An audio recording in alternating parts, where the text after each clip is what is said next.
Are you struggling for consistency in your sim racing? Does your iRating look like a roller coaster? If so, we have good news for you. The way to get more consistent is to first understand what you're doing differently than the professionals. And VRS is the answer. With our competitive subscription, you will have the telemetry, setups, tutorials, and everything else you need to fully analyze your driving. Our data packs and the ability to compare your driving with the best in the world will show you exactly where to adjust your inputs, change your driving line, and shave seconds off of your lap times. And our powerful and precise Direct Force Pro wheelbase and precision pedals are being used by some of the world's best drivers. All these champions agree that VRS hardware is not just the best on the market, it's also priced well below the competition. So if you're looking to upgrade to direct drive and the best pedals in sim racing, VRS is your answer. If you want to get better, get faster, and make it happen sooner rather than later, you owe it to yourself to find out why so many people are switching to VRS. You'll be so glad that you did. Visit www.virtualracingschool.com and learn why the best use VRS.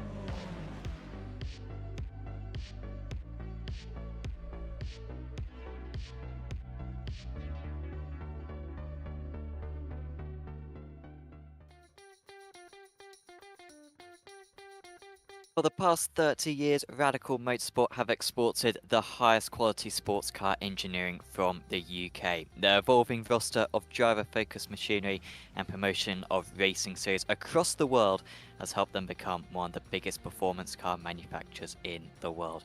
Radical Sim Racing have spent years attempting to replicate the prestige and entertainment from their real-life counterpart, culminating today in round 1 of the 2024 Radical Sim Racing Esports Championship.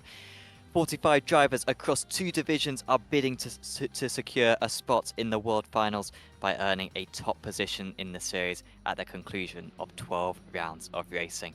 Apex Racing TV are covering all the action this season with myself, Sam Fitzpatrick, and Aaron Smith in the commentary box. And today we have a start of a colossal championship. We're going to be running these races all the way to October the 13th, and we're just a few minutes away from kicking it all off. And well, it's Radicals, isn't it? As you mentioned, these cars are just an absolute joy to drive and to watch the race. Anyone that's tuned into the Radical broadcast that we do every single Friday just knows how amazing and intense those races can be.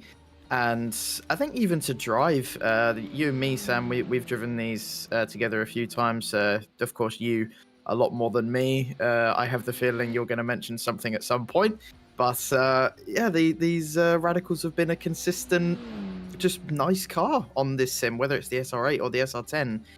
It's just always been a lot of fun. It's had its hiccups, of course, but I mean, we're in store for some fantastic racing today. And as you mentioned, over the next course of these 12 rounds. Absolutely, and you're right about the Radicals just being a consistent force on the iRacing platform. I mean, the SR8 was around long before when I joined the sim. I joined in 2016, and the Radical had already been a very established car by then. Of course, when it became a free car as well on the service was really popular. Then the SR10 came along, and it took a few of the SR8 fanatics to really warm to this thing, but I think the changes that have been made to the car over the last 18 months or so have really bolstered the participation, and that's very much reflected by the fact that this series is possible with us having the European Championship that we have right now, along with the Americas Championship that will be on later on Apex Racing TV, with 45 drivers in each of them and multiple driver divisions as well. So should be a fantastic season that we have coming up. And tonight, Aaron, we start it all off at Monza, but not just normal Monza, but without the first chicane.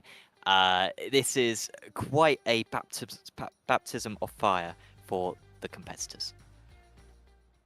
100%. This is going to be an introduction into what we're going to have this season. And this is actually the track that I did my first ever league race on. It was on ARL, actually, 4 years ago in, I think, the first or second F3 championship you guys ever did. And this was the layout I did it on. F3, no chicane Monza, or no first chicane, and was absolute chaos. I led for about 2 corners before being taken out. So I had my moment in the sunshine for a brief moment and until the inevitable happened. So we might see more of the same today, especially with how powerful the slipstream is going to be here, of course, and could get some side-by-side finishes, I'd say, in both races. I think it's going to be hard-fought racing all the way to the end. But before we get into the races, of course, we have a 10-minute lone qualifying session. I believe it's 4 laps that everyone gets a go in. And qualifying round here is going to be fairly interesting, considering the fact it's probably not going to matter all that much. Yeah, I think so. And as well with the format that we have for this, we've got the 15-minute race 1 and 45-minute race 2. The drivers can work their way up through the evening. Yes, you do get points for the first race, but it's only about half the number of points that you get for the second race. So if you can have a good race 1, you can almost undo the damage partially from your qualifying.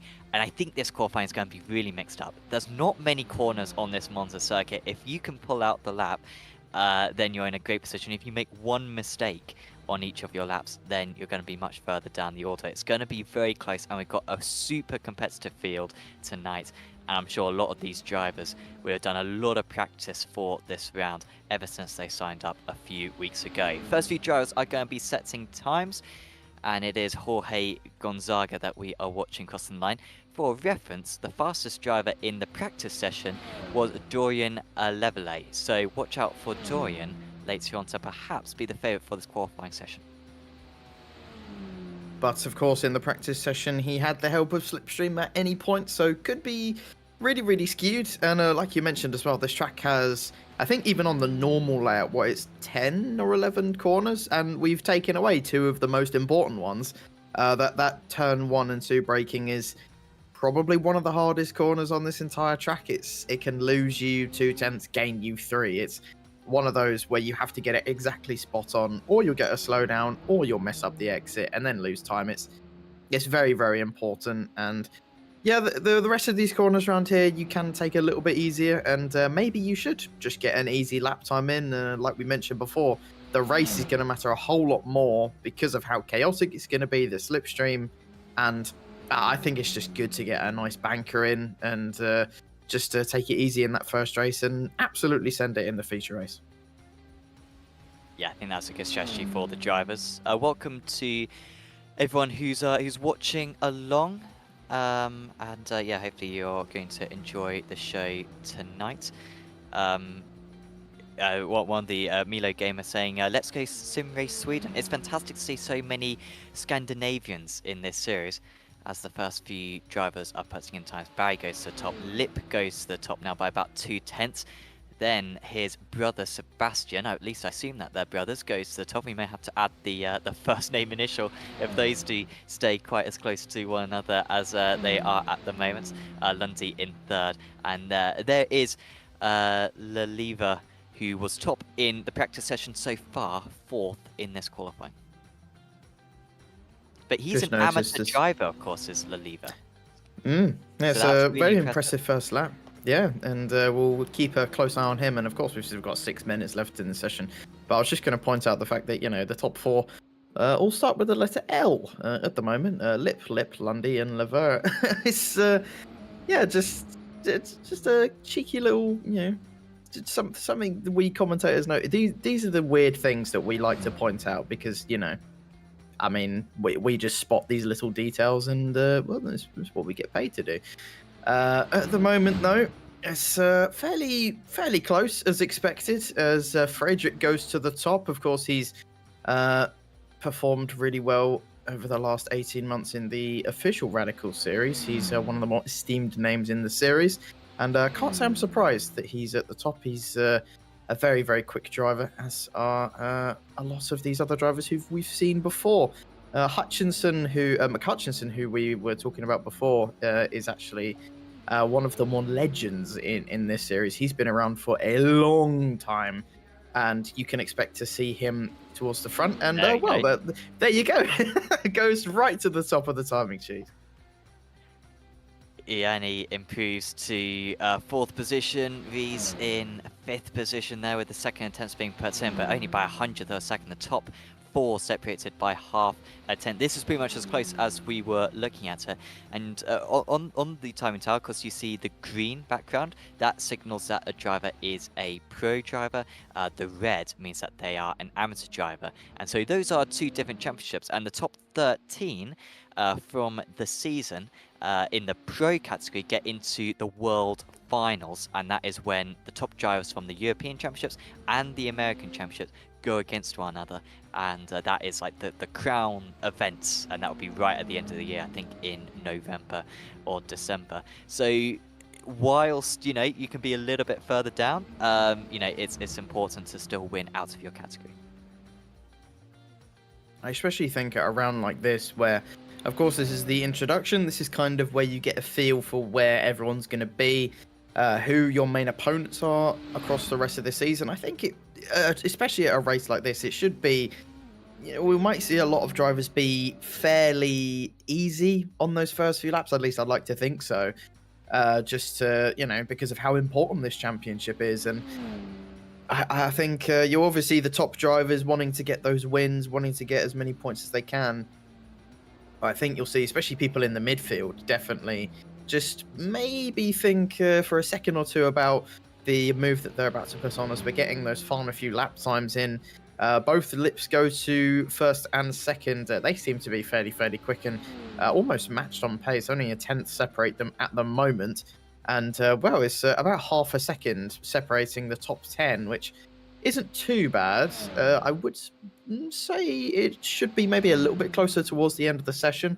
Maybe a couple of drivers just struggling on those first few laps. But nonetheless, we're kind of already getting a feel for who the quicker drivers are going to be during the race. Yeah, I'm not familiar with the lips. Do you know the No. lips? But they are rapid, absolutely rapid. It's a really cool mixture of drivers in this series, and of course, like Aaron has said before, we covered the official series, and so we're familiar with a lot of these guys, and of course other series that we cover on Apex Racing TV as well we might be familiar with, but a lot of these guys we have no idea about, and that is going to be part of the fun over the next 8 months or so as we figure out who is the drivers to beat, and find out more about these guys, who hopefully will have an interview with a few of them come the end of the race. James Barry going round the Parabolica at the moment. This is his last lap time, I believe, as is the case with a lot of these drivers. So this is pretty big stuff here for Barry. He takes the shortest run to the line, and it gets him up a half a tenth and 1 position. He's up to 9th overall. Yeah, of course you want to be taking that very short run to the line just to shave off those final few thousandths. Genuinely, it can make the difference between one position and another. As Laverier goes up to 10th place, he's especially for an AM, he's doing really well at the moment in this session. But of course, the race is where you get points, so we'll have to keep a close eye on what he does. Reitinen as well in 12th place. He's another name fairly familiar in the Radical series. Frederick as well in 6th place. Sorensen, I believe I'm familiar with. I'm just trying to suss out who I am and not familiar with. Gonzaga, I believe, as well in 15th is Bjorkland. We've seen before Scarrett as well. It has been here on Apex quite a few times, all the way back in Formula V. I remember him a couple years ago during that series. That was, don't know if you remember that one, Sam, but it was fairly popular mainly because you guys made it free. I absolutely adored that series, but I believe everyone's coming towards the end of their qualifying session at the moment. That was a weird series, wasn't it? Like it was just the spins that drivers would have just constantly. That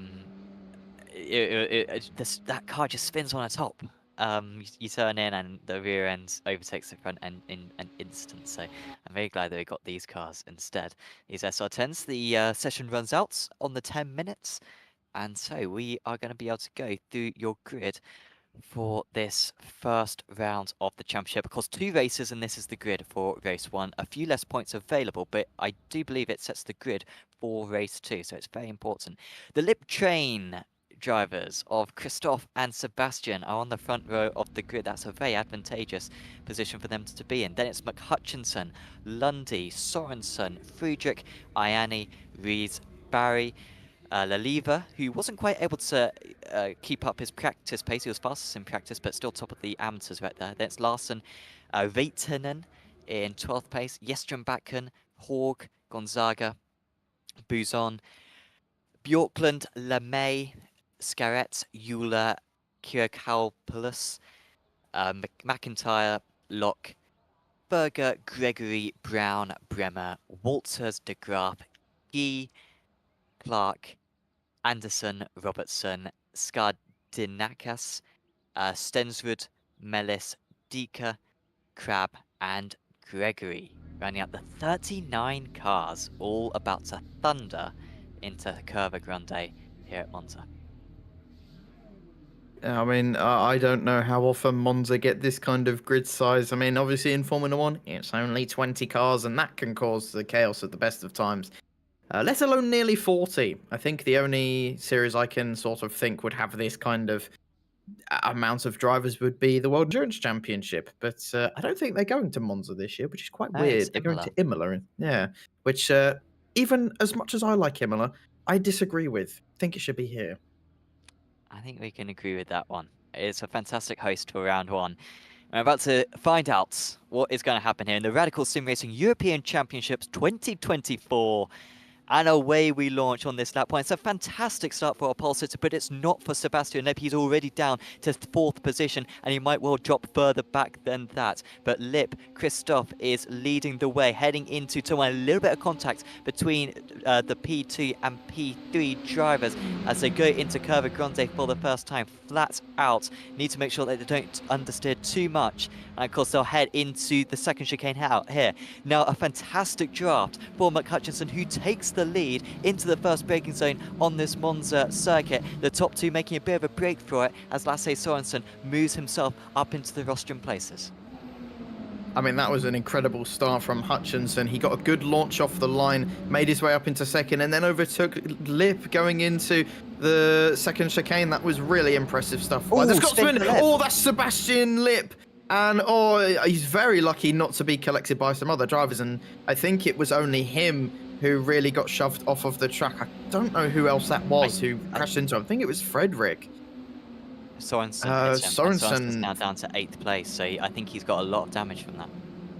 Yeah, that was really, really awkward. But like I said, lucky that no one else really managed to get involved, and we're still racing fairly cleanly here. As there's another change for the lead.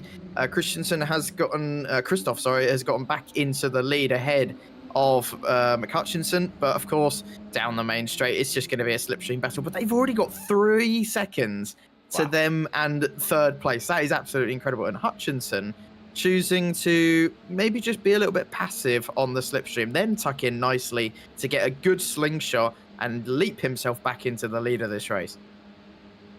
Yeah, there's going to be a lot of changes of position between these 2 drivers, but behind them it's an absolute crazy. Look at this.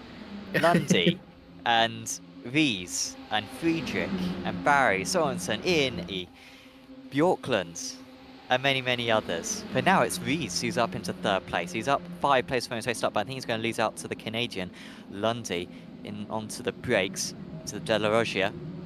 But there's pretty much no gaps back to about 20th position in all of this. Dare I say, back to 35th position, honestly, because they've all got slowed up again, heading through the De La Rogia on this second lap of the race. Still, it's Laliva leading out to the amateur drivers ahead of Euler and McIntyre. Yeah, even though the Frenchman leading the AMS at the moment has dropped back just a little bit, he has He's still nearly 10 places ahead of his nearest amateur driver, which is just absolutely incredible stuff. We're going side by side into Ascari. This isn't a place. Oh, big contact there. That's Ula. Tom Ula's gone round. Oh, that's a big pile up. That's what, 4 or 5 cars involved there. And they're all going to have to be careful rejoining the track to make sure that, oh, that was super, super close. But whoever that was managed to skate through very, very nicely. But that was, I mean, we kind of expected a pile up eventually, but Ascari, I did say going too wide like that was not the smartest idea and kind of ended how we thought it would. I think it was Skardinskas who managed to get through all that one. Really good avoidance from him. As Christoph Lipp has gone back to the top of the standings, Hutchinson second place.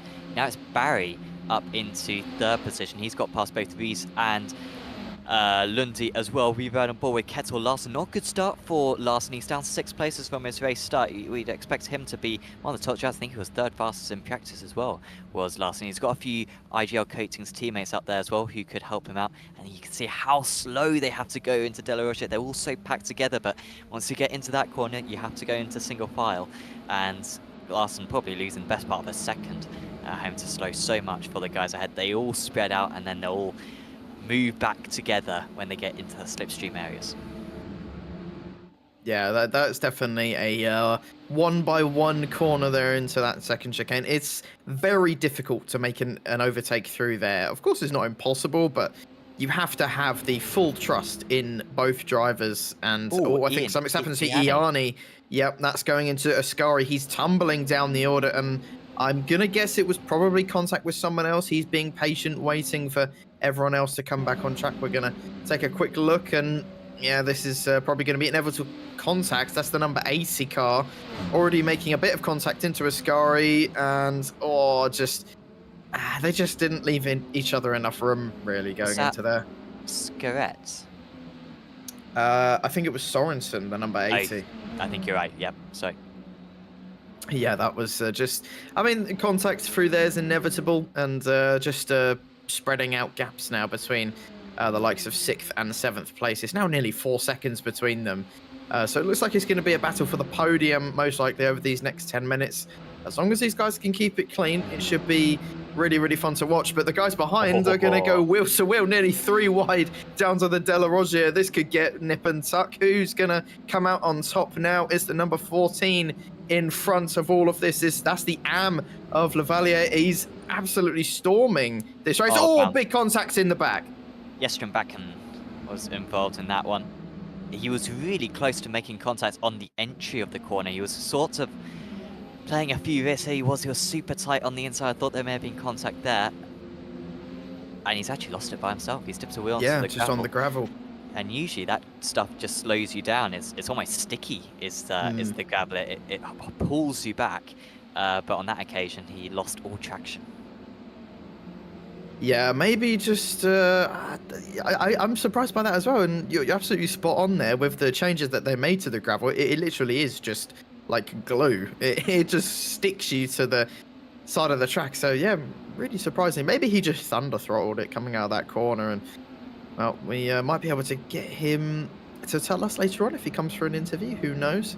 And of course, if you want to join us for an interview after the race, if any of you are watching, just hop on the Apex Racing TV Discord and come into the interview waiting area too, and have a chat with us after the race. We always love to hear from our drivers and what absolute chaos was going on from their perspective, while we get this kind of perspective of drivers going too wide down the main straight, and looks fairly nip and tuck from what we're watching. Sorensen is just trying to find his way through these two. I think it's Bjorklund and Haug who he's trying to battle with, and he's going to go up the inside, and wow, that was very, very textbook. That was a very, very clean and nice move from Sorensen. Is he going to be able to pull away? Oh, there's a driver there just popping out. I think it might be Lundy, yeah. Where did he come from? Yeah, I didn't see that at all. Guys. He's turned in. And yeah, he's just lost it by himself. Yeah, it was just over that bump that he completely lost the car. So maybe this car's not too fond of the bumps here, and maybe that's why we're seeing some drivers spin out fairly easily. And yeah, that was just all by himself. London, he's got a bit of work to do. He's now fallen back into that big midfield train. And it's getting very, very tight. And I think something's happened to Larson further back at Ascari. He's lost a couple of seconds and a couple of places. And it's just slipping down the order. So is Lundy. Probably just the slipstream you can see in the background. And well, it's absolute chaos in the midfield, as we probably would have been able to predict before this race. Yeah, everyone getting more and more spread out as sort of the incidents whittle down the drivers. It's getting a bit more spread out now. Of course, this first race is so important, sets the grid for race 2. And so really important that these guys do finish as high as they possibly can, get back out on circuit, fix whatever repairs that they need to do. So we see a brilliant demonstration of just how powerful the draft is, with Sorensen being overtaken by Bjorklund and Horg there. This is Sauli Reitanen, one of the few Finnish drivers out on the grid. And he's trying to get past Mike Busson, but he was unable to do it on that occasion. They've got Gonzaga, who seems to have lost a couple of places, but back going where he wants to be now. Kia Kalpulus as well in 14th place, and Bremer in 15th. Good to see Larson getting back up there. He is back running, but yeah, I think you're right that he had a bit of a setback on that previous lap.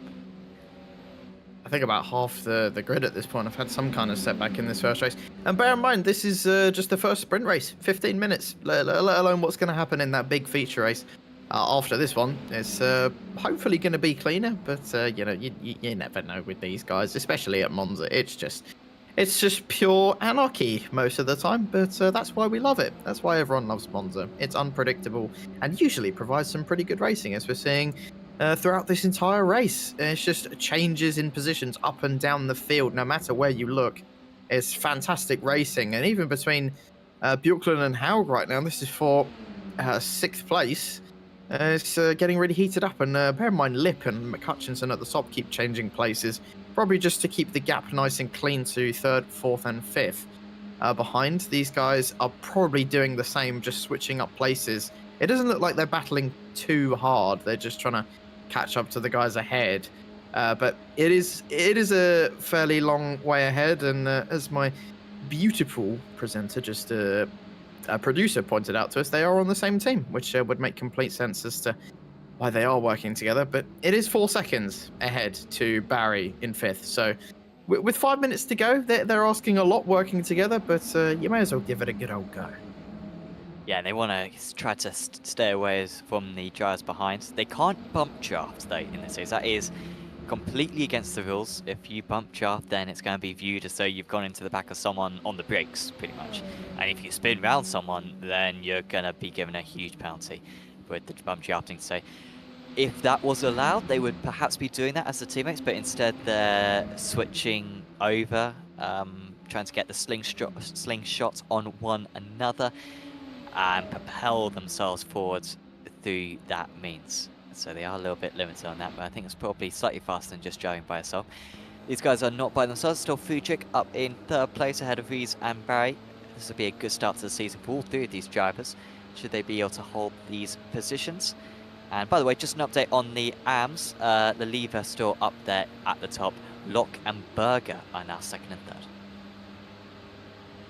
Yeah, the Frenchman has done an absolutely fantastic job in this first race, and maybe should be put into pro at some point. He's doing a damn good job up in 9th, and could get even better for him. Of course, it's could be all the way up to 6th if he plays his cards exactly right. It's super close between all 4 of these cars right now, and it could change at any minute as Sorensen trying to go around the outside of Bjorklund. Not going to quite work out for him there. You can see in the background they're going nearly 4 wide into this second chicane. I hope that whittles down to 2. And oh, there's a big spinner in the back, and you can see that one coming from a mile off. Yeah, that's a shame. Bisson was having a fantastic battle, wasn't he, with the likes of Gonzaga and Lundy. Oh, he's going to be pinched here. Or is he going to be hit from behind? Or is he going to lose it by himself? I think he ran a little bit wide. Just got a little bump up the back as well, which definitely didn't help him there at all. And unsurprisingly, we're getting a lot of incidents in this first race, and yes, it's a good introduction to this series and what we can expect. Some good hard racing as well.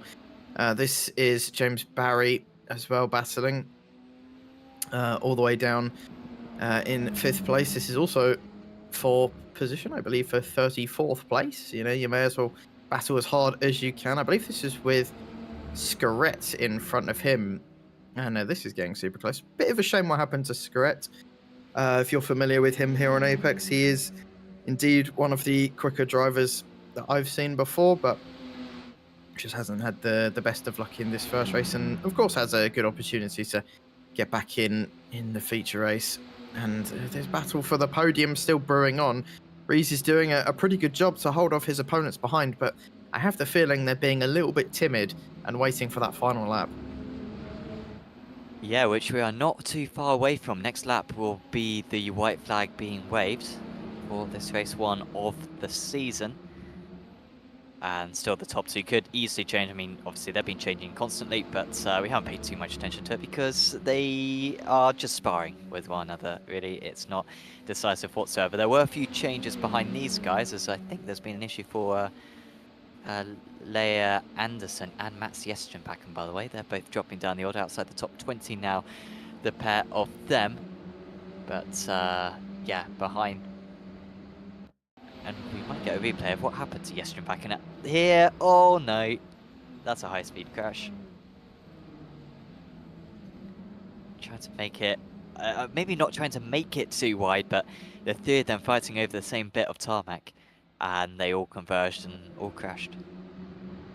Yeah, I mean, only one object can occupy one space at a time, and clearly those 2 radicals were not the same object, which ended up being a massive crash.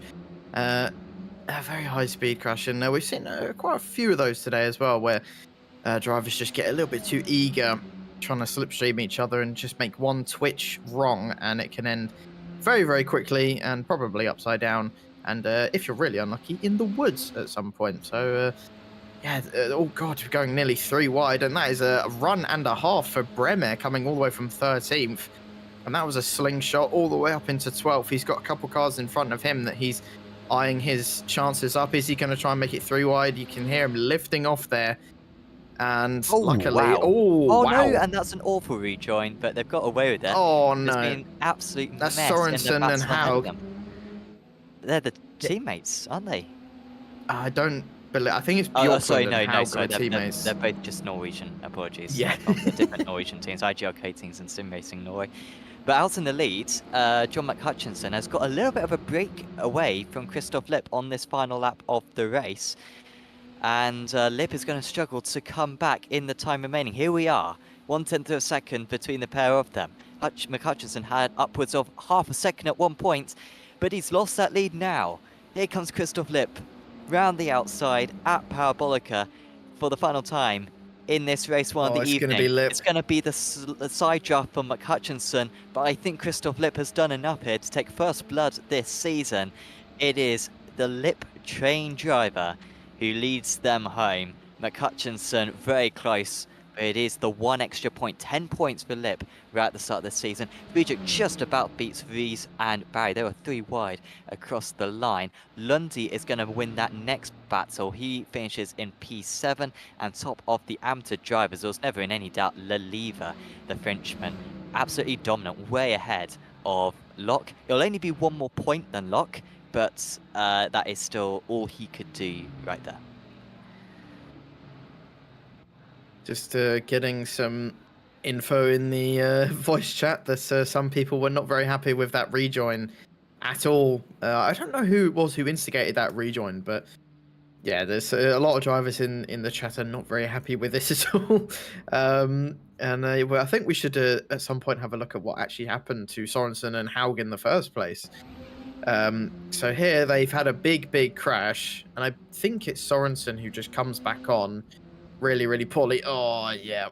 That was really poorly judged. Yeah, just another huge crash on a straight coming into the braking zone, and Sorensen clearly did... wow, great job from the others. Yeah, fantastic job that no one else was involved there. and or maybe Sorensen just managed to wiggle his way through. But here is the full incident, and this is Sorensen battling with Haug, Bjorklund in front, and just a slight switch to the left, and well, all three of them go out in a huge ball of fire. I think that was overambitious there from Sorensen. That's the case of I really want to win out of this battle, but there's just not the gap in order to go for that move. If he pulled it off, would have been move of the evening. But instead, they've all lost out, and it's all compromised their good position for this race too. They're going to be way at the back. Christoph Lipp, though, is on pole position ahead of McHutchinson, Friedrich, Rees, Barry. These are all the results, obviously, from race 1. Bjorklund, Lundy, Leliva, Kyrkopolis, and Gonzaga. That's the top 10. The rest of the field will go through for you.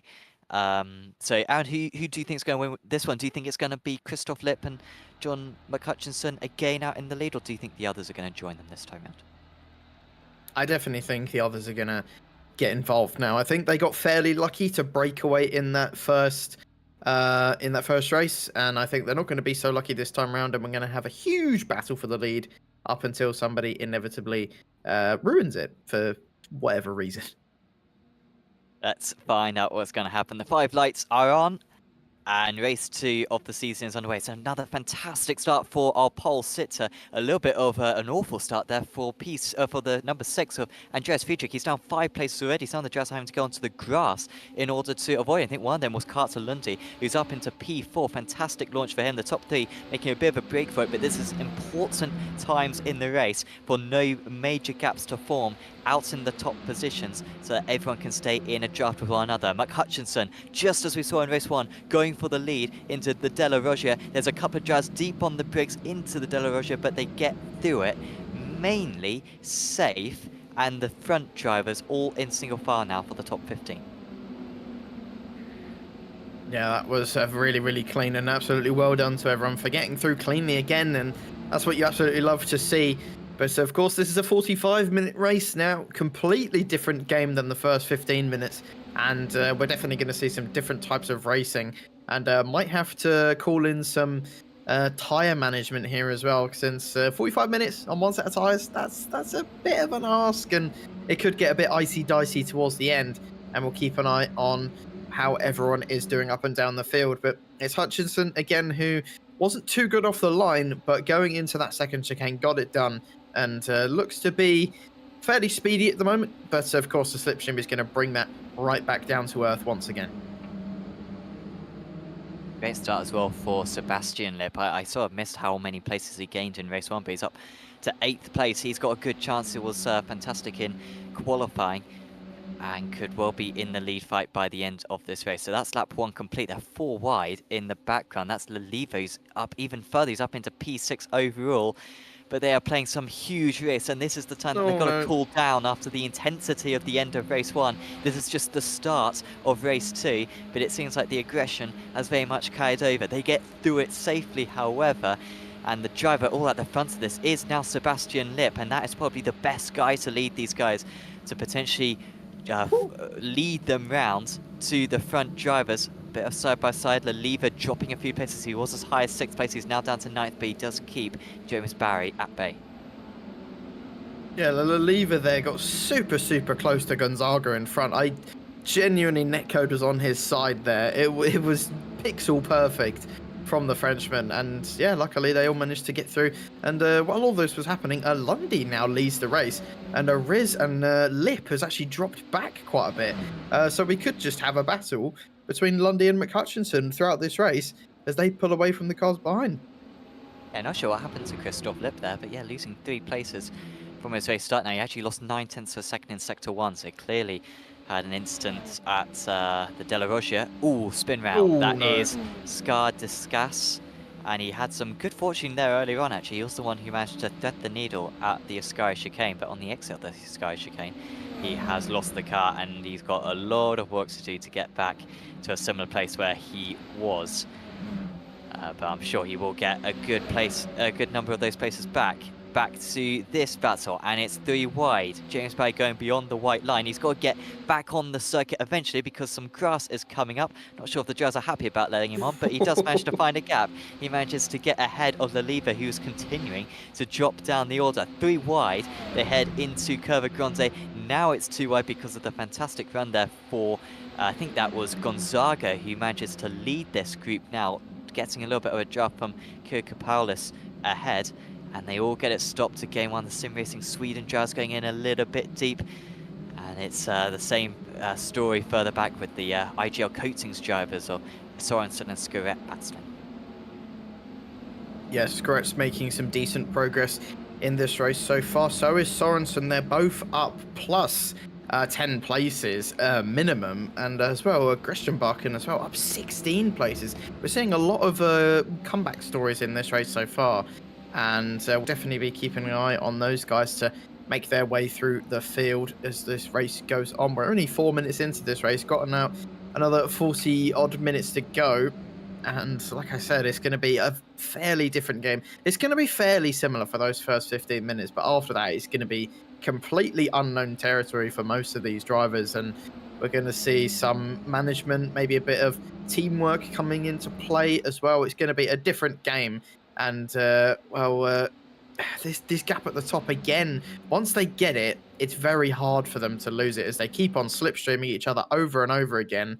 1.6 seconds, unless they start battling, it's probably going to stay like that for a while, unless Bjorkland can maybe work together with the drivers behind as well. Yeah, I think you're absolutely right on that one. And of course, there will be a pit stop as well later on for the drivers. Oh, that's very close, very, very close, but they got through it well. And Rees actually moves up into P3 there. Can he get stopped? Yes, he can. That was really ambitious work there. So he's back ahead of Christoph and Sebastian, who, the 2 lips starts at about 10 places between one another, but now they are racing with each other.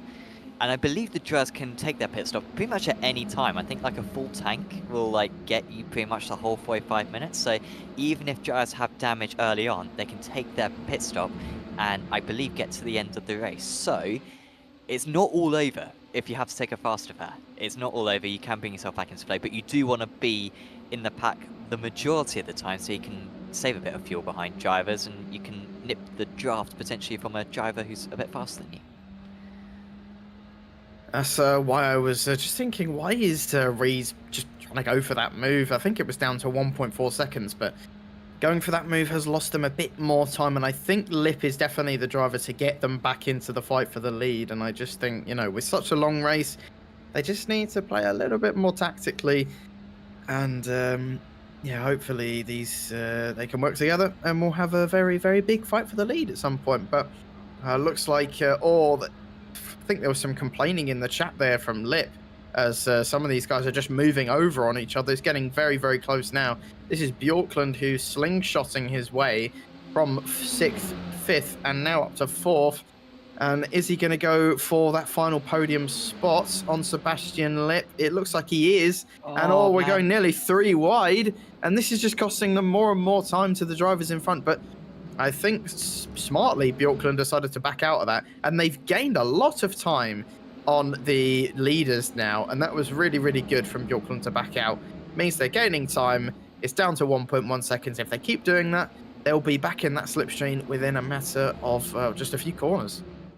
Yeah, I'm not exactly sure what Christoph Lip was doing there to make it 3 wide. I think he was trying to scare Bjorkland so Bjorkland wouldn't go for the move on Sebastian. If that was his plan, it works perfectly because Bjorkland did back out. So maybe that was a genius tactic there to do all of that. Great to see Bjorkland doing so well. Absolute veteran. He's really improved in this car as time has gone by. And it's good to see it as well. The train not breaking up too much so far as McCutchinson moves back ahead of Lundy. But that gap is now down to 1 second. And we could well be talking about a lead train of 7 cars before too long in this race. And who knows if Kirkopoulos, the Swiss driver, could bridge that gap as well. Into the pits comes Sebastian and Christoph Lip. They've had enough of it. I think they've been battling too long with Rees. They've had enough of battling with these guys, and they just want to take this race by themselves and try to get a 1-2. Well, I'm not so sure about that, to be honest. I mean, from memory, I think the undercut is the better way to go at a track like this with such a long pit lane, but we'll just have to wait and find out what it's going to be like. But of course, they're going to be put out in some fresh... oh, this is getting super, super close. This is for 9th place that we're watching right now. Bremer is on the outside. Oh, I guess a little bit squirmy on the exit. Can't quite get it done on the guys ahead. And I'm surprised they got through that cleanly, to be honest, but fair play to everyone for doing so. It's still side by side further back going into Lesbo 2, and now they're single file going nice and clean. And yeah, good driving from these midfield cars, and well, it's putting on an absolutely fantastic battle. And it's also opened up the battle for the AMs as well, as Leliva is now actually under pressure from Berger, as Leliva actually makes his way back up into 9th ahead of Bremer. And well, the battle for the AMs was fairly... you could kind of predict who was going to win in that first race, but this time, not so sure. It's getting very, very close indeed. Yeah, really, really close. SimRacing Sweden has been mentioning a couple of times how well Ian is doing, and he's continuing to do well in that SimRacing Sweden livery. So moves into Parabolica with Bremer going up ahead of Leliva, and then Sorensen and Berger battling one another, but of course this was just to carry on into the De La Rocha. Barry comes into the pits, Iani and Gonzaga, all drivers who are perhaps a little bit lower down the order than maybe they would have felt like they should be, so all coming into the pits and trying to get some clean air. Of course, they should get some clean air, but later on it might result in them having to pass some extra drivers, as they have to pass drivers who haven't yet pitted in this race. So you gotta time it correctly, and you gotta know what you're doing. Having to get on the brakes there is Berger in order to avoid the movements from the drivers ahead. They're going to go alongside. This is the worst thing you can do through De La Rocha, because you lose so much time. Onto the gravel was one of the drivers. The number 80 is staying ahead of Lasse Sorensen, but again they're alongside, and yeah, this is just losing so much time. The lever will probably end up ahead, but at what cost? I think that was very aggressive braking, and maybe something will be said about that from Leliva. He was moving under braking a little bit. I'm not sure who the car was that he was moving in front of. I think it was Gresham Barkin, who it was that he was moving under, and interesting to see what the drivers will say about that. But Sorensen trying to go for a move into Ascari now on Leliva, and like you said, it's just losing more and more time to the cars in front, and he's getting pushed all the way out to the side of the track, manages to keep it on. And they're going 3 wide into Parabolica. This can only end one way, with one driver hopefully backing out of it. Leliva's going to have to be sensible on the brakes. Sorensen goes all the way up the inside, gains the place on Bremer. And Berger's now just a slither behind the amateur lead.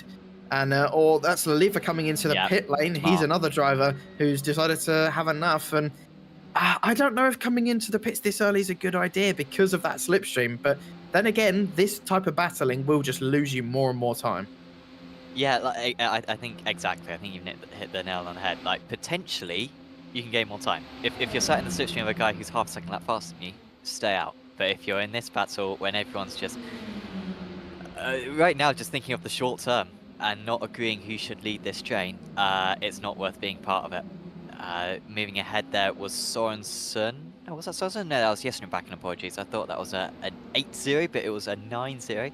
Sorensen is the one in 10th place at the moment with Ewan Bremer between them. This battle now going back to Guy in 14th place. Berger is now the leader of the amateur drivers. Great to see so many of the amateurs close to one another. Of course, we have had a few of them pit already, so it doesn't tell the full story. We tune back in with our leader, Lundy, ahead of McCutchinson. Bjorkland's sort of just been maintaining that gap. Him and Rees have been working together well, and they're just maintaining the gap at the moment. But of course, this isn't just a 4-car battle for the win.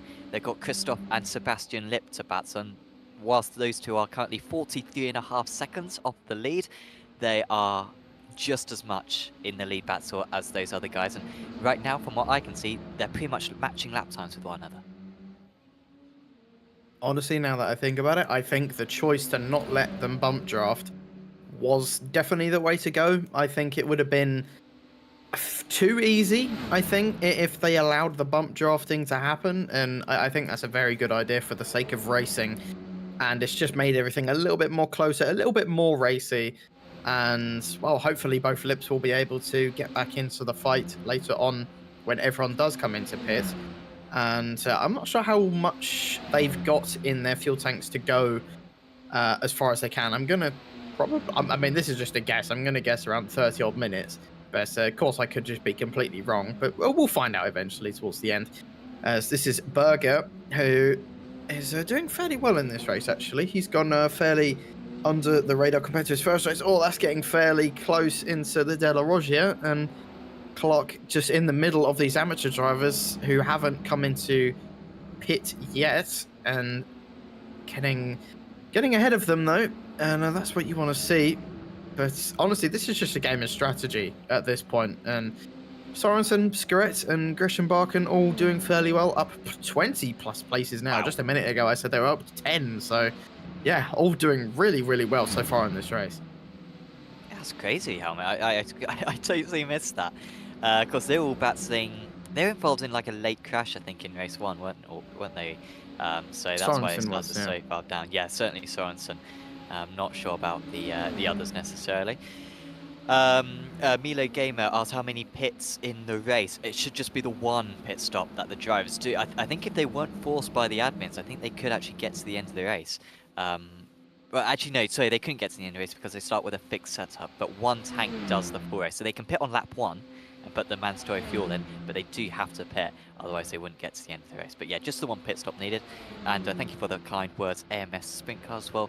Some compliments on the stream. Hopefully everyone is enjoying it, and do let us know in chat who you are supporting and any insights about the race in case we've missed anything. It's always very much appreciated, as that is a furious battle for P3 there. V's up ahead of Bjorklund, but it's lost now about half a second. Yeah, the trouble is they're just losing more and more time now to the leaders, and Hutchinson actually has lost a little bit of time to Lundy. He will just gain it back, and as you can see, the tire marks there on the gravel. I wonder who that could have been, but that explains the half a second. But he'll just gain it back in slipstream, so he's not got too much to worry about. You can just make 1 or 2 mistakes, going a bit wide and then just gain it back in the slipstream. So, this is 3 wide. Hello, this is Clark, who we were just looking at a second ago. If they go 3 wide into Ascari, I will eat my own shoe if they come out the other side still 3 wide, and they choose to go 2 wide instead. Oh my god, that was the 420 car who sent it over that first curve and managed to keep it on the road. That was McIntyre in 14th place, who's somehow managed to stay ahead. I mean, he's going to lose the place now probably as we head into Parabolica, but I mean, either way, that required some massive chonkers, and well, he's managed to keep it on the road, and he's still battling with Graf. And this is for 14th place and 4th, actually 3rd in class at the moment. So big points if they can keep it clean. Yeah, really, really significant battle this at the moment for those top positions in the amateurs. 20 points the winner gets for about 18, 16, 14, 12, 10, and then 9, 8, 7, 6, 5, 4, 3, 2, 1. Top 15 in each class get points in this second race, just the top 10. In race 1, so it really is important for these drivers. It's also important for them to keep it clean, as the 59 puts his nose in there, and he's just created a mess, and that was McIntyre having to go wide, and he might lose a couple of places. I will also say as well, and I don't think it takes too much influence, honestly, by the racing that we've seen so far, but if the drivers get 0 incidents, they do get 2 bonus points, and that's a lot. You know, if you finish 2nd place in this race but get a 0 instance and get the bonus, you will score the same amount as someone who wins who doesn't get the bonus. So it's very significant. However, I'm not sure how many of the drivers are eligible for that right now. Yeah, I have to completely agree with you. I mean, we know that Hutchinson definitely isn't. He went onto the gravel. But yeah, like you said, I mean, 12 rounds, 2 points every round. Or is that 2 points every race? Because if that's every race, like including the sprint and the feature. In the sprint, if you get a 0 instance or 1 instant in the sprint, you get 1 bonus point. If you get 0 instance in race 2, you get 2 bonus points. If you get 1 or 2 instance in the feature race, you get 1 point. I've tried to make that as clear as I possibly can, but you basically get 1 or 2 points depending on what the race is. So if you basically get 0 incident points in both races, if you keep it completely clean across the entire season, that's what, 36 points just sitting there? Yeah. Like that could go a long way. So I mean, a track like this, I guess, is fairly difficult. I mean, obviously it's very high speed. Getting an off track here is fairly easy, especially into the two Lesmos. Everywhere else should be fine. But yeah, like, that's 36 points up for grabs, and that genuinely, in the point system that we have, is what more than getting both race wins in the sprint and the feature. That is huge. Yeah, they really do need to go after those bonus points if possible. This track is one that you can get it on. So I'm sure a few people will get it. It's mainly the 4Xs, I think, that the drivers need to make sure they don't get. Luke Maxwell saying, come on Team Radline, and Mike Busson frustrated that he couldn't grid. Really disappointing that for you, Michael, but best of luck that you can have a better time of it in 3 weeks' time. And yeah, just honestly a bit of a shame that this series is, you know, basically a once a month thing, because I mean so far it's been pretty fun, especially, I mean, I know it's Monza, no chicanes, well, no first chicane, and it's provided some pretty good racing, and we're not even at the end of it yet, so just gotta be patient every single month and just wait for this round to come through and earn a cheeky little paycheck as we have some fun over these next 2 hours. And it's kind of making me want to jump back in these radicals. I've got to be honest, even though I've never been a huge fan of the SR10, but it's just fairly fun racing out there, I've got to be honest. I mean, it is Monza, so, you know. Yeah. Although the official series is visiting this track, I believe, this week. So, yeah, if you want to do a race, jump in after this stream or tomorrow before the series moves on to the next track. But yeah, usually very good calendars. The Radicals community do get, and always one of the best communities in all of sim racing as well. We talk a lot about how these drivers have been racing these cars for a while, as Jeff McIntyre slowdown must have got a slowdown. That must have been him cutting De La Rocha too much. It is quite difficult to get that slowdown, so you have to take a lot of it. The turn one, obviously, they don't have to worry about because there is no turn 1. Oh, that's 3 wide. I thought one of them would back. There's McIntyre again into Ascari and gets ahead somehow. They all managed to keep it clean. And wow, again, McIntyre showing off his massive testicles. And wow, that's absolutely amazing from McIntyre. I'm really shocked that they, again, went 3 wide into Ascari and came out alive. I was just expecting McIntyre to service slow down, back out, and it would, you know, be fine. But no, fair play to the Brit. Yeah, he's absolutely showing himself off and comes into the pits just for good measure. So fair play to Jeffrey McIntyre. That was a round of applause if I could be bothered to give you one. Yeah, that was great, and the fact that he came into the pits as well very much was very sort of nonchalant of, I didn't really need the position anyway. I was coming into the bits, but I thought I'd just do it, you know, just for some fun. Yeah, he did it fantastically. Here is Andreas Friedrich right behind Ketzel Larsen. This is about for P5. These guys, by the way, are only 4.5 seconds off the lead. Like the field spread compared to race 1, nowhere near as much. We haven't had as many incidents, and so there's not that much of a difference. I'm looking back as well to the 2 lip drivers, Christoph and Sebastian, and I think they are gaining. So I think the gap before was 45 seconds. Now the gap to the leaders is only 41 seconds. I think the lips may have pulled this one off perfectly. Now, they might be entering the tricky part of the race for them, because they're going to start catching, and you saw it with those 3 drivers behind as well. They're going to be coming across drivers who haven't pitted yet, who they are way faster than, and are going to have to make their way past. But at the moment, it's looking pretty good for them. And also gone with them is James Barry, who's right with them and in their draft. So Barry's got a good chance at the race win as well. Yeah, most definitely. And I think I'm just looking from the pit stop times. I don't believe they have to take tyres, or they at least don't think they have to. So it's just fuel for this. So it does mean that towards the end of the race, these tyres could be feeling it just a tiny bit. But I think maybe with I think it's 15 seconds on average that they're held for.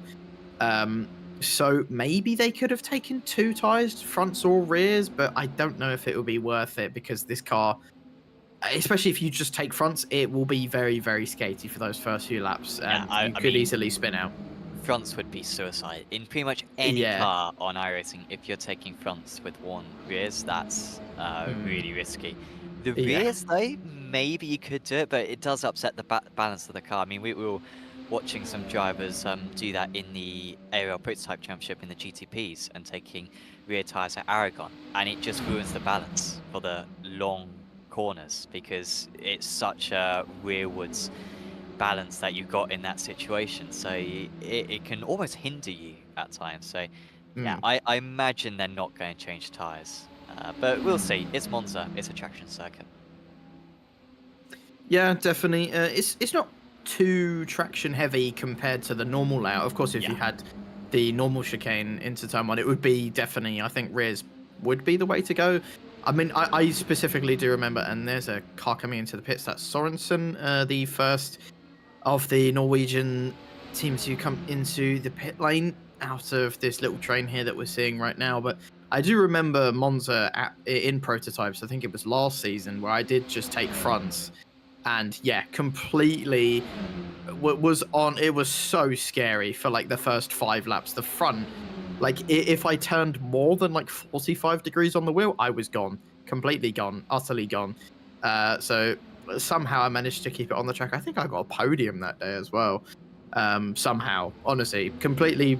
I don't know how I ended up on the podium, but I did. So I'm happy with that result. And yeah, I definitely think taking rears is the safer way to go, but as you said, it can hinder you if the fronts are especially worn, and yeah, going through those faster corners, it's can really upset the balance of the car. Yeah, and Harman 617 just saying that tyres are not needed because it does add a little bit of time, and the tyre wear isn't too bad come the end of the race. And also saying Bathurst next week, that will be a fantastic host for these radical cars. I don't remember the draft being quite as strong as we have seen tonight. I remember doing races in Road America quite a few months ago, probably 6 months ago now. But yeah, the draft wasn't that much. It was quite tricky to stay with other drivers, maybe only about 3/10 a lap advantage by staying in the draft. So it does seem to be a bit more powerful now. Hutchinson goes back to the top, but the big news is that Lucas Riz has come into the pits, and I think this will be fascinating now with Riz because he is one of the first front runners to come into the pits, and this will be a good indication of whether the two Lips and Barry have pulled off a masterstroke here. The big question is whether Riz can come out ahead of them after he's done his pit stop.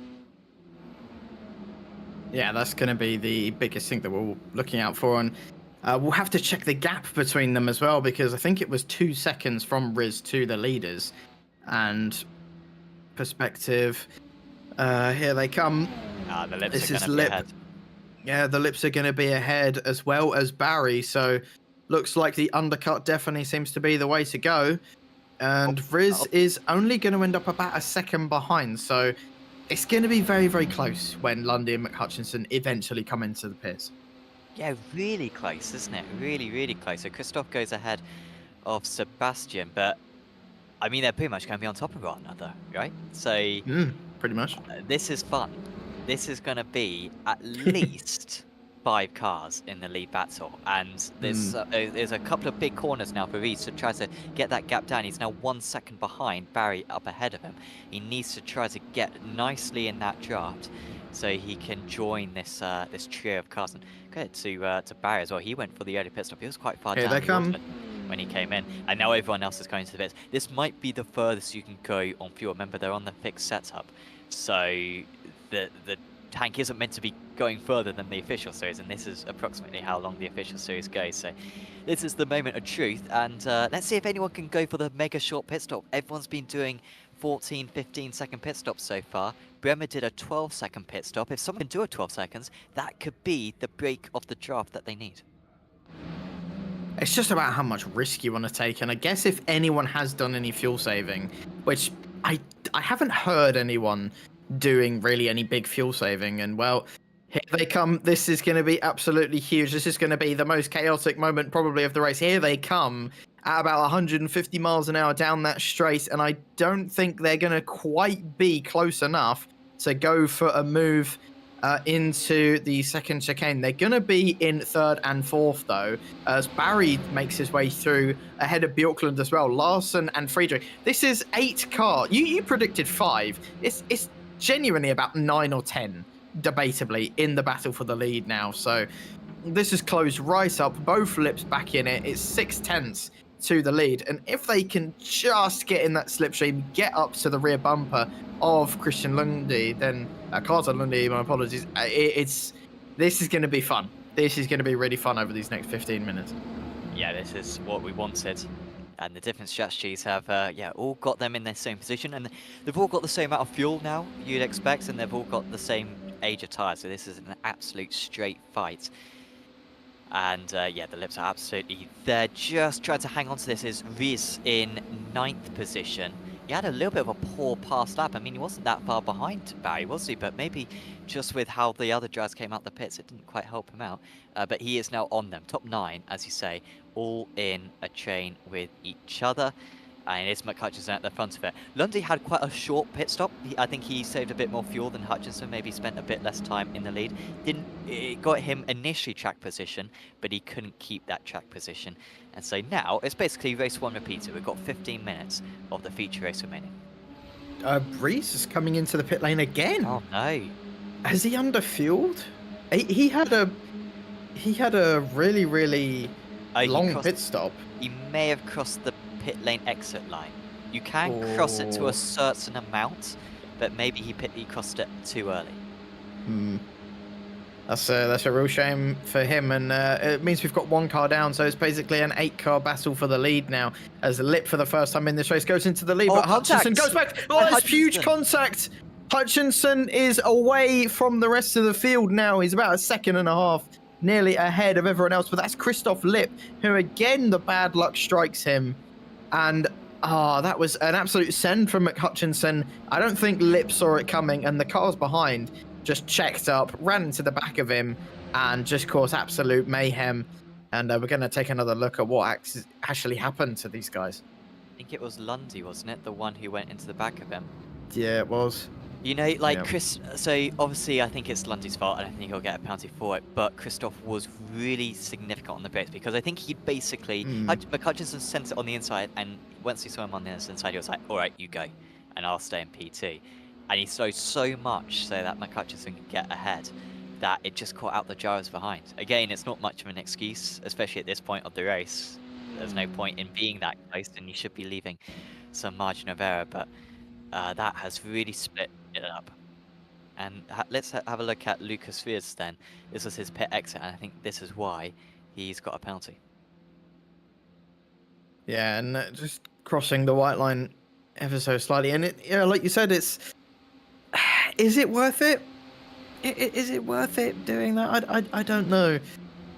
And yeah, just really unfortunate. He could have been in that battle for the lead, and just really unfortunate. Lundy's now lost out to Sebastian Lip for second place, and I think Lundy's going to be fairly passive now for the rest of this race. I'd like to think so. Still a decent battle for these top 3 though, and this could hopefully go all the way to the end of the 45 minutes. But it's just a real shame. It could have been the top 8 all separated by about a few seconds, but just one teeny tiny bit of miscommunication, and I said at the start of this race, someone's going to ruin it, and it's been ruined. I'm sad. Yeah, it's a shame, that one. But it's sort of what we've seen at the start of each race as well, and maybe it was unrealistic to expect the 9 of them to keep it clean for 15 minutes, because in the end they lasted 1 lap before unfortunately colliding. We've still got a 3-car battle. Kettle Larson's up into P4 now. Haven't spoken too much about Larson in this race. Did all right in race 1, 13th position, but he's 1.6 seconds behind now. James Barry was unlucky. He got caught up in that instant, and he's the one who's now got to try to work with Larson in order to bridge that gap to the leaders. And then just behind that, they've got Friedrich, Bjorklund, and Kira Kapolas, who's right there in 8th place, another veteran of the Radical series.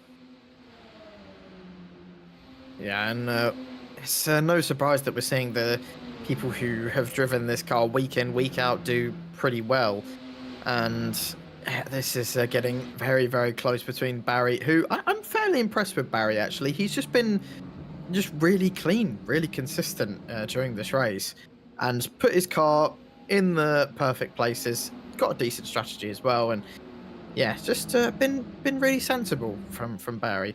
And I'm also regretting leaving the voice chat on, because there's a lot of chat going on, and should probably turn it off. Lucas Riz, by the way, has moved up to 18th position out on track. He's making his way back through the order. He's just got past Clark and Locke and De Graaf and LeMay as well. Atop of the AM drivers is still Laliva in 14th place. Still a bit by himself, actually, is Laliva. He's 4 seconds behind the next driver, albeit he does have Gonzaga for company. And Iani, both of them came into the pits very early, but it hasn't really worked out for them too much. Berger 2nd place out of the amateur drivers at the moment. So going to be a good points haul for both Laliva and Berger. But, well, Laliva could come out of this with a perfect score. At least when it comes to the races, we'll have to wait and see what happens with the instant points that the drivers also get bonus points for. Yeah, I mean, I'm starting to doubt the drivers that have 0 incident points. I will be very surprised if 5 drivers have 0 or 1 even. I will be very surprised. There's been a lot of off tracks that I've seen over the course of this race, and of course a lot of contact over the course of this race. Even light contact as well can give you a 1 or a 2x or a 4x if you're really unlucky. But yeah, just I would be very surprised if there is anyone with 0 by the end of this. But if there is, again, round of applause to whoever did, because you have shown that you're just better than the rest of the field. And even the likes of Barry, who I've just seen probably get an off track going wide at Lesmo 1. It's super easy to get an off track in those 2 Lesmos. It's just a fraction wide, and bash, there's your off track, goodbye, and that's it. That's your 45 minutes getting your bonus points done, and you'll just have to sit in the corner and cry after the race. And that's Lundy getting very slidey on the exit of Ascari, and maybe that's the tyre wear trying to finally come into play here. Yeah, he was already sliding through the second part of the Ascari chicane, and then by the time he got to the third part, tyres were overheated and he could barely keep control of it, and he's sliding around quite a bit, is Lundy. He is trying to push hard, he's trying to drag this trio of cars away from the likes of Larson and Barry. Friedrich and Bjorklund now actually with Larson and Barry. That's a 4-car train, and then Kirkopolis and Lip trying to bring themselves back in. I really hope Christian Lip can get near the podium by the end of the race, because he was so unlucky to be spun round from 2nd position just a few laps ago. Larson still in that P4, but he's now lost it out to Friedrich, who now leads the peloton. There's another battle going on behind with Jestrenbach and Skoret and Lawrenson, but they're all IGL Coatings cars, so they're working with one another. Bremer for SimRacing Sweden. These 2 teams have raced against each other on many occasions on Apex Racing TV. It's good to see all of those Scandinavian-based teams battling once again, and it looks like it's a bit of a slowdown actually, perhaps for Skoret, who has to let his teammate past. Could also just be a tactical thing. I mean, I don't think he would have gotten a slowdown there. I would have been very surprised. But yeah, just a lot of teamwork going on for those guys, and hopefully they can all sneak their way up into the top 10 by the end of this race. It's a little bit of an arse. They've got 5 seconds to the people in 9th and 8th and so on. And Friedrich actually has just dropped back a little bit from Lundy on this lap. I think it was a lot closer than it was at the start of this lap. And yeah, just, I mean, the gap does change pretty much all the time, and you can see that he just gained 3/10, and then it'll pull away again. It just, it's a slingshot, just keeps going back and forth. And just imagine the battling we'd have right now with 8 cars all for the lead. It would have been a sight to see, but the drivers at the front are just trying to get ahead of one another and just pull away for these next 5 minutes until it all kicks off on that final lap as Bjorklund's got a nice slingshot. Oh, that's very aggressive defense from Larson. This is for 4th place. Yeah, has to accept that. There's no way through that. That's all right there for the car number 6 of Friedrich to stay ahead. They're now 1.8 seconds behind. Fast up the race by Christoph Lipp. He was 1.4 seconds faster than the race leader. He absolutely got propelled, and he's, I mean, this could be another fast lap coming up for Lipp because he's just got the draft now of Barry, but he's not going to get held up through the corners. So Lipp is making up the time. He's now 4.1 seconds off the lead. It's not going to happen, unfortunately, I think, for Lipp. He's got too many cars to overtake in front of him, but he's going to give it a good go. And if the top 3 do battle a little bit earlier than what we anticipate, because what we're anticipating is they're going to leave it to the last lap, then maybe this peloton will have a chance at the top step of the podium, 20 points. Yeah, he most definitely deserves to be fighting with these lots. Yeah, just got up that slight little bit of unlucky in that contact with Lundy.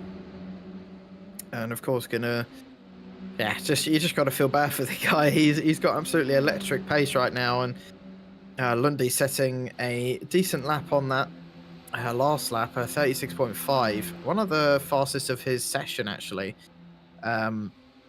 As the top 3 all trade places, I think they're just starting to get a little bit close for comfort now, but they all nip back into formation once again. And actually Lundy wants to lead this pack. He's going to try and overtake Hutchinson for the lead, but just thinks better of it. So McHutchinson actually goes a little bit deep.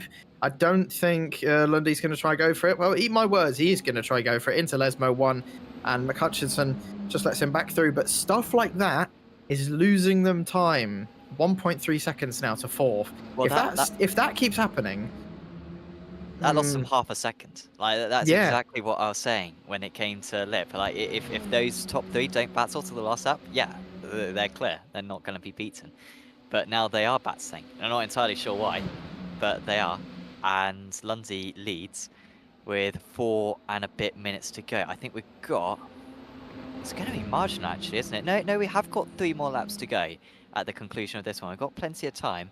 And the gap now down to 1.3 seconds back to Bjorklund. And they're continuing to fight. This is going to become a lead train of 9 by the end of this race, because the top 3 are already battling for position. And Bjorklund is licking his lips right now.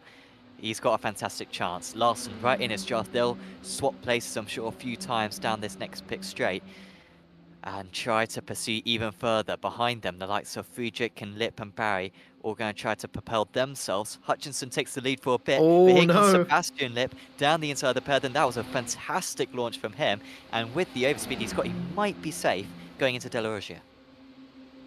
I'm not so sure. We've seen what McHutchinson can do into the second chicane time and time again, but this time chooses to just let him go, and that's going to be crucial for gaining them time on the cars behind. And yeah, they've just managed to pull away a little bit, and I guess this is where the bump draft would be helpful for both of these sets of cars, since the leaders could obviously bump draft their way ahead, and Frederick and Co could bump draft their way back up into this battle. But they've just got to, you know, just watch each other just drive away, because the trouble is, as we saw, Sebastian Lipp will just sit back in 3rd and get an absolutely amazing slingshot and propel that gap to another 0.2. So whoever's in 3rd basically has to be the team player here and leapfrog their way into 1st, as they're gaining even more time on this lap. It's 1.8 seconds now.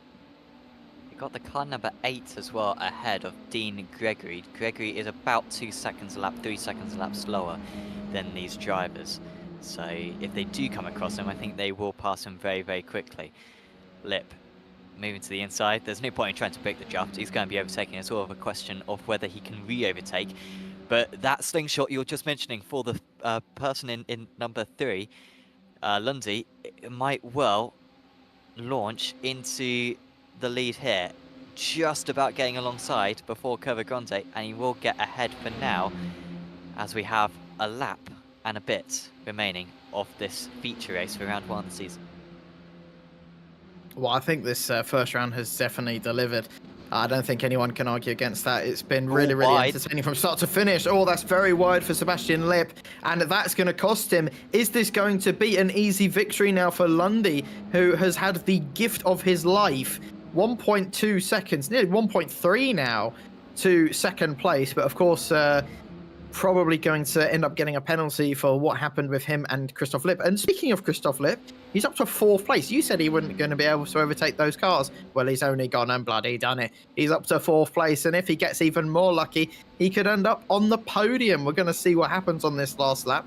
But Carter Lundy has just had the gift of Christmas, and that's a lapped car who's going to have to be careful there. It's getting really, really close, but Lundy's just pulling away. And it's now 1.4 seconds, and this could be it. I don't think we're going to get a battle for the lead unless something happens to the Canadian. It's just going to be for those last spots on the podium. As look at Christoph Lip, he's right in there now, as this is going to be white flag, the final lap of this 45-minute race, and what an ending we've been given. But maybe could have been a bit better, but it won't be for the lead, it will be for second place. Here comes Christoph Lip. The least he deserves is P2 from tonight. As he goes one way, he goes the other way. Oh, They're three wide. Heading into Curva Grande. It's going to be Christoph Lip who takes that second position for now. But look at the way that Friedrich is gaining on these guys. He's going to make it 3 wide if he possibly can. And there is space. Oh Here my he comes from P5 up into P2. Larson's trying to go there Here we as go. well. But Hutchinson the long way round into De La Rocha. He has got clear, but that has given Christoph Lip a chance in that P3 now. Friedrich is P3 in line. Friedrich is P3 overall. Lip now P4, and Larson wasn't able to do too much with it from P6, but this is not over.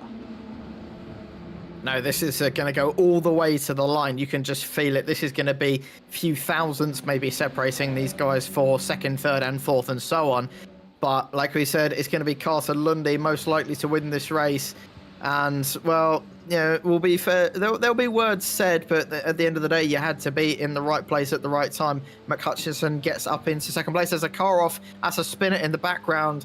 I'm not 100% sure. It's Bjorklund who's in 9th, who's tumbling down the order. But this is where it matters. Into the Parabolica we go. John McHutchison in second place, but will he cross the line in second place? That's the question we are all wondering. Round the final corner we go.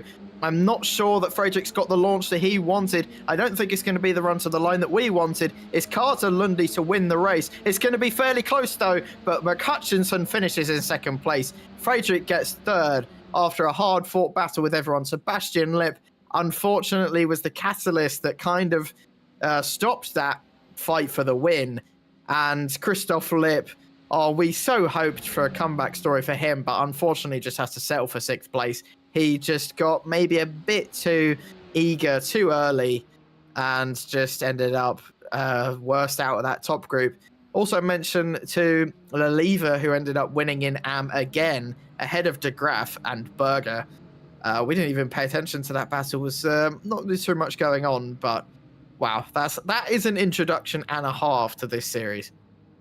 Yeah, good job there from Leliva. He was a decent way clear, as you say, from the others. He was actually 10 seconds behind Bjorklund, 3 seconds ahead of De Graaf, who came back strong in those closing stages. So good points for all of them. Guys, I believe out of the Pro Drivers, obviously high score out of the Amateur Drivers is going to be Leliva. He won both races. But out of the Pro Drivers, I think it'll be McHutchinson. P2 and P2 for him. Of course, Christoph Lip won race 1, but he was only P6 in race 2, and Lundy was P1 in race 1 and P7 in race 1, P1 in race 2, if he keeps that position, because obviously there could well be a penalty. Albeit I think the penalties apply more to a license system rather than a post-race penalty system. Not 100% sure about that one, but he should keep that place. There are the final results from the feature race. Lundy with the top place, 2 seconds ahead of McHutchinson. Friedrich, Lip, Larson, Christoph Lip in 6th place. There's Kia Kapoulas in 7th ahead of James Barry, who sort of fell away a little bit, didn't he, Barry? I think he may have had some damage from that incident earlier on. He got really held up when Christoph Lip spun in front of him. Lasse Sorensen beat out his teammates Mats Jestrenbakken and Alexander Skaret, those guys working well to eventually beat out Iran Buema. Myron Ianni was ahead of Jorge Gonzaga. They managed to get ahead of a few drivers. Bjorklund was in 15th place. And interestingly, I'm not seeing Laliva on this table. He So got I a wonder if drive-through on the Laliva last got lap. a post-race penalty. So that is Finishes bad in news for him. 26th. Wow, that's going to lose him a lot of points in the championship. So Bjorklund in 15th. Then it was De Graaf who wins the amateur race. I think might be leader of the championship now in the AMS. Had a McIntyre Clark in 18th. Then it was Locke, Guy, Walters, Stensrud, Euler, LeMay, Horg. Then it was Scar Dinskas, Laliva. So he got that 42nd penalty post-race. Melis in 27th, Riz in 28th. He cut the pit lane exit line. He could have been in with a chance of the win, honestly. Robertson was in 29th. There was Berger, Crab. But Berger fell back a bit near the end, didn't he, as well? Did he get a penalty as well, Berger? No, so think... or there No, two he did. Bergers? Yeah, he did. Yeah, he was behind De Graaf, but he also dropped down because of a penalty. Wow. Crab was in 31st. Then was Locke, Gregory, Reitinen, Deek, Anderson, Gregory, Craig Gregory. Mike Busson didn't take the start because he missed the grid, and Graham Brown also did not take part. Maybe Busson did take the grid, but maybe did one lap and had enough, I think, after joining the grid too late. Wow, what a fantastic race that was, and we'll get an interview with a few of our drivers now. Aaron, would you like to have first dibs? Why not? Absolutely. I will take the honours of interviewing our feature race winner, Carter Lundy. Congratulations. That was, well, something to behold in that feature race. It was just chaos left and right for 45 minutes constantly. And, well, how do you feel after the first race win of the season?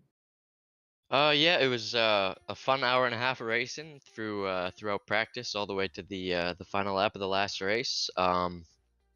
Yeah, the first race was a little bit chaotic. I had a really bad start, dropped down a few positions, and then just trying to work my way back through the field. I spun once, I got pushed off another time, so I was looking to have a better race in the feature race. Unfortunately, I got a good start, managed to get right up to the front early, and me and McCutcheon broke away from everybody else, so we were able to just swap in each other's slipstreams for most of the race, but right down to the pit stop, it got a little bit close. The whole field was catching up, so those final 10 laps was basically a sprint race there.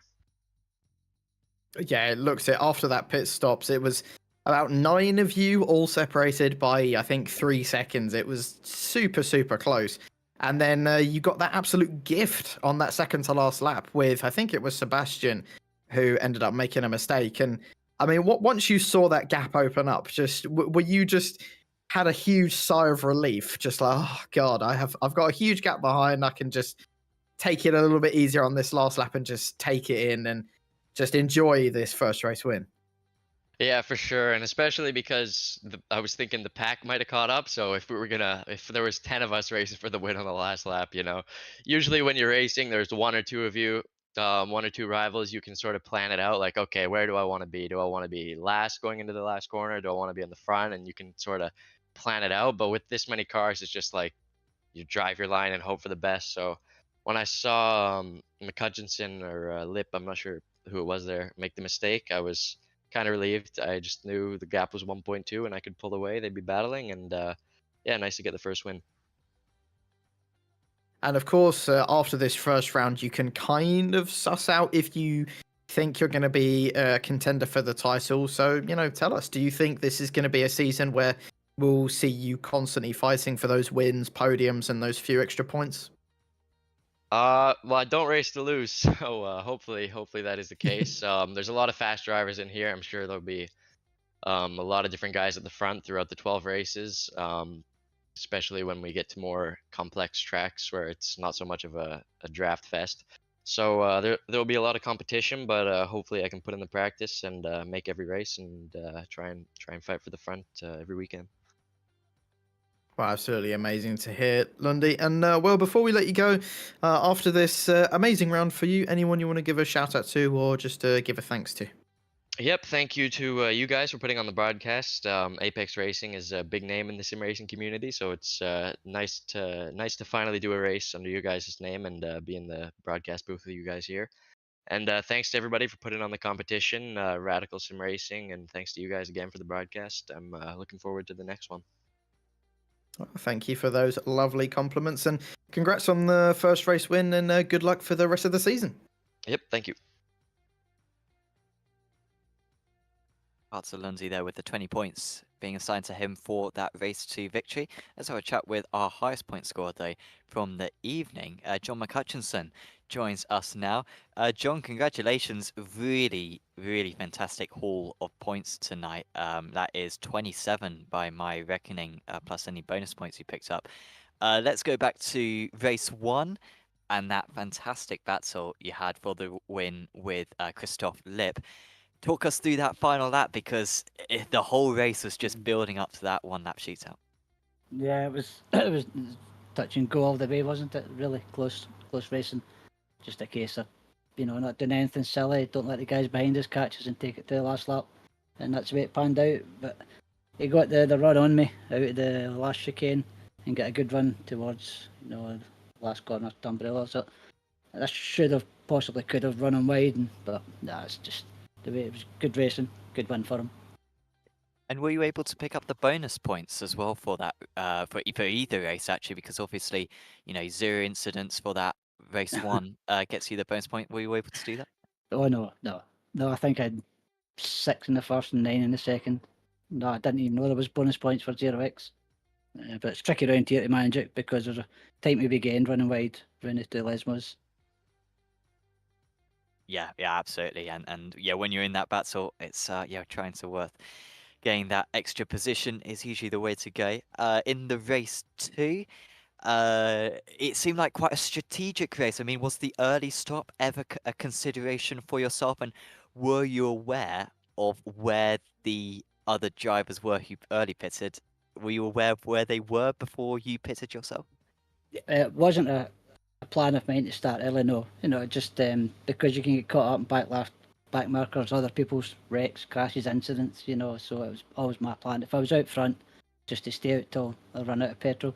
And I did notice the Lip brothers jumping into the pit early. Yeah, I did notice it. I don't know who they took with them. Maybe James Barry. I'm not sure. And I knew they would come close at the end. Yeah, absolutely. Yeah, that trio worked well with one another. And then we had that little bit of a disappointing incident. You managed to get through it cleanly, but there was just a little bit of a check-up seemingly alongside you. I mean, how much of that incident did you see? I think it involved Carter, Lundy, and I think it involved as well Christoph Lipp going into the second chicane about half an hour into the race.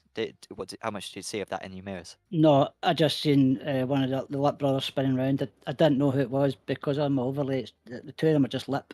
There's no Christoph or I can't remember the other one's name. So they need to put something like that on the overlay so I can define who's who and I'm racing against. But I didn't see it, and then I think there was a bit of team play coming towards the end of it there. But that's team racing, isn't it? Absolutely, yeah, and they managed to pull off very well. But the 2 second places, I mean, would you say we saw a lot of aggressive driving out there tonight? Would you say you're probably going to be one of the more passive drivers because you're thinking about the championship, or are you just gonna? Is your main focus the championship, or is it the race wins? Because obviously, you didn't get a race win tonight, and you're leader of the championship by a good margin now. So you're going to be following that strategy throughout, or are you going to be going for the race win every time? No, I'm here to try and win the championship and races at the same time. But I'm not going to be silly about it. I'll just drive the way I always drive. I'm hard but fair. I think I'm anyway. I don't give positions away easy. Any chance I'll go for it, take it if it's clean. So we'll see what happens. Well, you put yourself in a great position for the season, John. Best of luck for the rest of the rounds. Is there anyone you'd like to give a shout out to? A shout out to my teammates, Team Radline. I don't know where they finished. I haven't a clue. I need to speak to them once I finish with you guys and look back on it. And a shout out to you guys for the broadcast. Awesome. Well, thank you very much for the kind words, John. And yeah, we hope to see you back fighting for race wins in 3 weeks' time. Okay, thanks, Sam. John McHutchinson there, P2 in race 1, P2 in race 2. And I think that pretty much ends our interviews for the night. But I mean, anyone who's watching back, do visit the Apex Racing TV Discord. I think there is a link in the description below. Join that, and then in future rounds, you can sit in the interview waiting area, and we'll drag you in and have a chat with you post-race. It doesn't matter if you won the race, it doesn't matter if you finished last in the race. We appreciate getting the insight and yeah, putting a bit of a spotlight on whatever your journey was during the event. So please do that by visiting the Apex Racing TV Discord. Our next time out, we are heading to Sebring. So very different track to this. This one maybe, well, almost certainly going to be the easiest to overtake circuit. Sebring, I think one of the trickiest to overtake. Yeah, I think we saw, well, we've seen many times here on Apex that Sebring, it's a track that I think most people like. I think most of us can agree. It's just a good track, but for racing, not amazing. It's really difficult to get it 100% right. It's gonna, I think, be a bigger field spread than we've seen the likes of today. And as you mentioned, the overtaking opportunities just aren't really there. Dirty air probably will take into effect as well, especially through turn 1.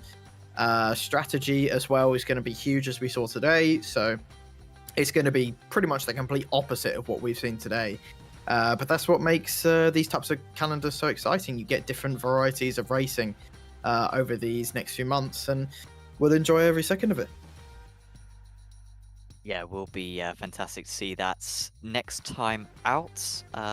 Will be yeah, a really good host for the championship, a track that everyone knows well, and I think as well up there with sorts of Nordschleife as one of the staples really in this series, or in these cars, sorry, on iRacing. Of course, this is not the end of the Radical Sim Racing action today, depending on what time zone you're in, because in just a few hours' time, we're doing it all over again. But this time with a new crop of drivers. It's the Americas Championship, once again from Monza, and that is starting at 1:15 AM GMT. That is in about 4 hours' time, 3 hours 45 minutes. So if you're awake at that time, do check that one out. It's going to be very similar racing to this one, and the exact same format, and should be a lot of fun. Of course, if you have enjoyed this broadcast, please do subscribe to Apex Racing TV, because we've got much more action coming up as well on the channel in future days. We've got Rick Tech Touring Car Cup in the next few days, Ray Esports, S1 Racing GT3 Series, the BRSCC Winter Esports Series, you know, all those series covering MX-5s, GT cars, prototype cars, and of course more Radicals action as well. We also broadcast the Radical Esports Cup on Friday evening, so do check that all out over on Apex Racing TV, and yeah, subscribe to the channel. But for now, from myself, Sam Fitzpatrick, and from Aaron Smith, and from Luis Araya, we are going to say goodbye for round 1 of the Radical Sim Racing European Championship 2024. See you back in round 2 at Sebring in 3 weeks' time. See you then.